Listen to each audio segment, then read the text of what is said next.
কোটা আন্দোলনকে কেন্দ্র করে দেশ বিদেশের সকল বড় বড় সেলিব্রিটিরা তাদের মতামত প্রকাশ করছেন। এবার কোটা আন্দোলনকে কেন্দ্র করে মাঠে নামলেন হিরো আলম এবং তিনি সরকারকে কঠোর হুঁশিয়ারি দিলেন। তিনি বললেন, আজ যদি একটি মায়ের বুক খালি করা হয় আমরাও তাদের বুক খালি করে দেব। আর একটি যদি মায়ের সন্তান বুক খালি করা হয় আমরাও তাদের বুক খালি করে দেব। এবং তিনি আরও বলেন, এই সরকারকে আমরা চাই না। লাশের খেলা বন্ধ করতেছে না, আমরা এরকম সরকার চাই না।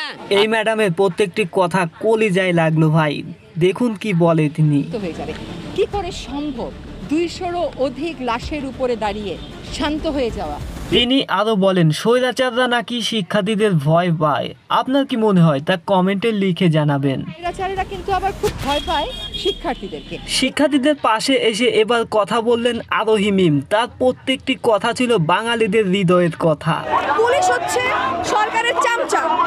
আমরা এখনো এই দেশে স্বাধীন না। স্বাধীনতা শুধু 1971 সালে এসেছে শেখ পরিবারের জন্য, আমাদের জন্য না। যদি আমাদের এই সরকার পদত্যাগ করে তাহলেই আমরা আসলে স্বাধীন নাগরিক হতে পারবো।